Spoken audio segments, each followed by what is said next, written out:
Welcome to another exciting episode of Carving the Divine TV.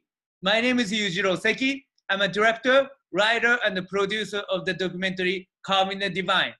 Carving the Divine is about the Buddhist Sculptors of Japan, and I'm ready to present it for the first time in the world.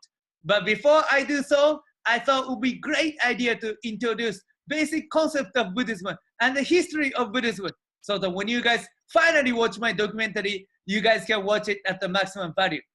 So without further ado, I would love to introduce our scholar.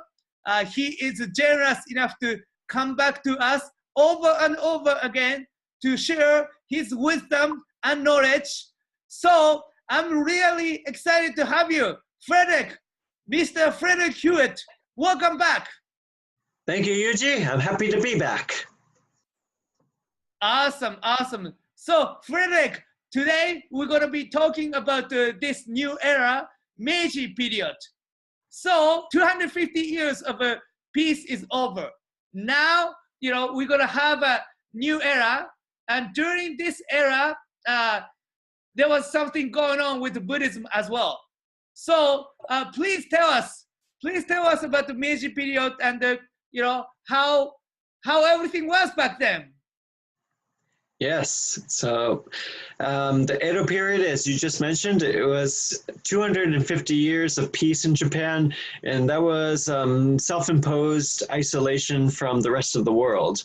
So they saw Christianity and other outside influences as subversive, and they sought to counteract that with a lot of rules on how society, on the different classes, their roles, and how they should interact with each other.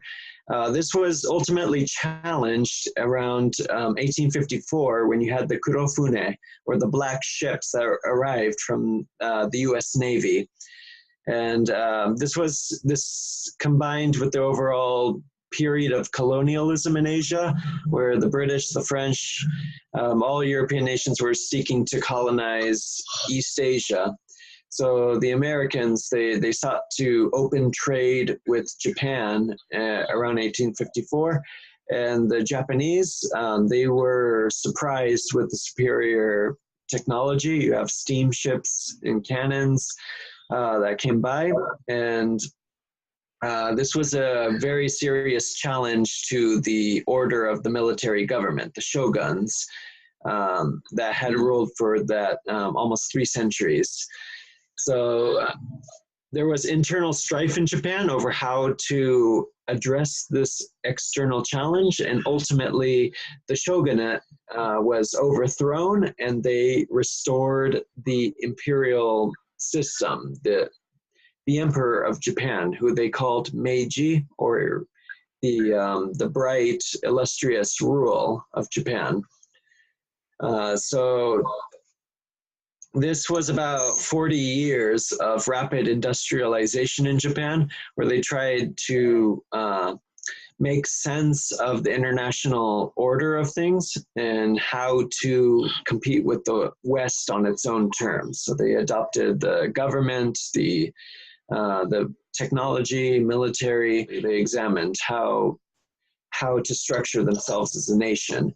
And during this time, they adopted external influences that were useful materially to their aims, but spiritually they sought to return back to their natural indigenous roots.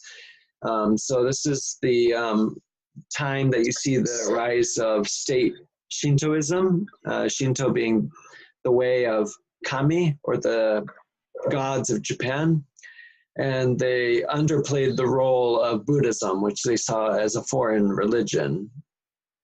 And overall, they call this time, or they call this movement Haibutsu Kishaku, so expelling Buddha and destroying Shakyamuni. Because, as I mentioned in a previous episode, the common practice was to mix Buddhism and Shintoism very liberally. So they associated the different deities of each religion with each other. And the Meiji government actively sought to separate the two and underplay Buddhism and raise the state of Shintoism as a national religion and identity for the Japanese nation. Beautiful. So the Buddhism was almost eradicated from Japan, I suppose. Is that right? Or no? Well, it's difficult. I mean, it has over 2,500 years of history, so they didn't completely eradicate it, but it definitely was underplayed. So they sought to lower the status and raise Shintoism, but Buddhism survived for a latter time period. Beautiful, I got it. So yeah, thank you very much for that. So if you think this information is useful, make sure to subscribe my YouTube channel, follow me on Twitter and Instagram, and like me on my Facebook, because that's how we do it in the 21st century. And we did it, Frederic, and we're gonna keep doing it. So thank you so much. Thank you, Yuji, and I look forward to joining you next time.